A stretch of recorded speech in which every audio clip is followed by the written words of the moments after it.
జై శ్రీరామ్ అండి. ఇప్పుడు మనం భగవద్గీత 10వ అధ్యాయం విభూతి యోగంలోని 15వ శ్లోకాన్ని నేర్చుకుందాం. ఈ శ్లోకాన్ని చిన్న చిన్న పదాలుగా చేసి నేను 2 సార్లు చెప్తానండి. మొదటిసారి మీరు విని రెండోసారి నాతో పాటు చెప్పండి.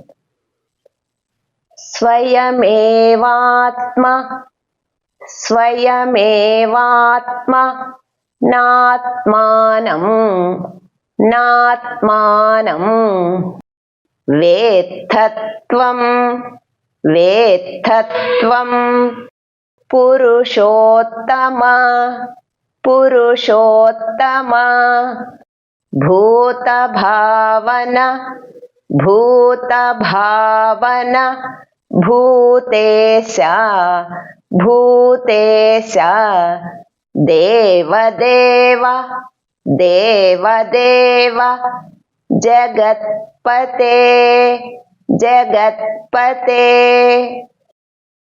ఇక్కడ పదాలుగా విడదీసినప్పుడు స్వయం ఏవ ఆత్మన ఆత్మానం, ఈ 2 సింబల్స్ ఉంటే ఆ అవుతుందండి. 1 ఉంటే ఆ, 2 ఉంటే ఆ, ఆత్మానం అవుతుంది.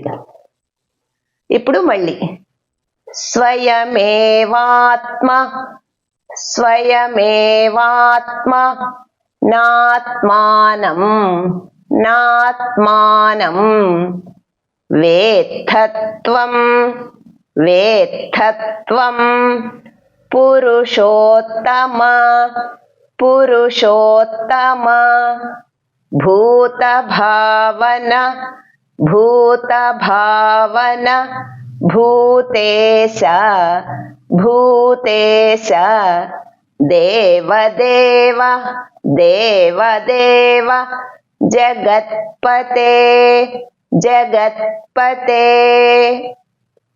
ఇప్పుడు ఈ శ్లోకాన్ని ఒక్కొక్క లైను నేను 2 సార్లు చెప్తానండి. ఇది కూడా మొదటిసారి మీరు విని రెండోసారి నాతో పాటు చెప్పండి.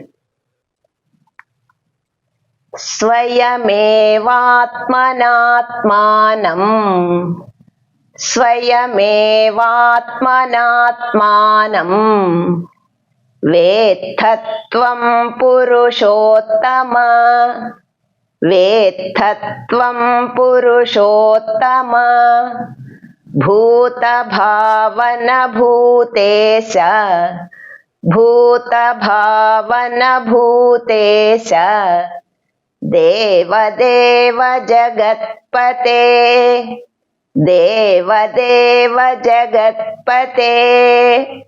ఇప్పుడు మళ్ళీ స్వయమేవాత్మనాత్మానం స్వయమేవాత్మనాత్మానం వేత్తత్వం పురుషోత్తమ వేత్తత్వం పురుషోత్తమ భూతభావన భూతేశ భూతభావన భూతేశ దేవదేవ జగత్పతే దేవదేవ జగత్పతే.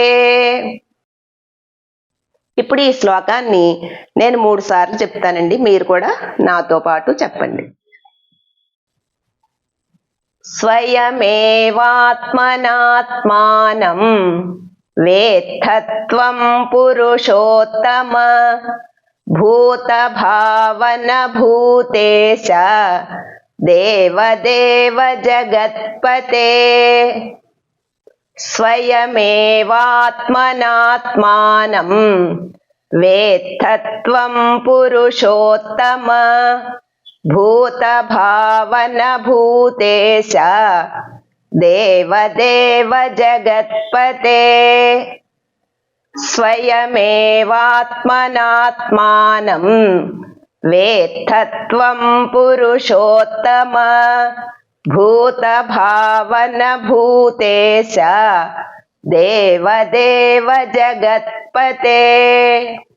జై శ్రీరామ్. హరే రామ రామ రామ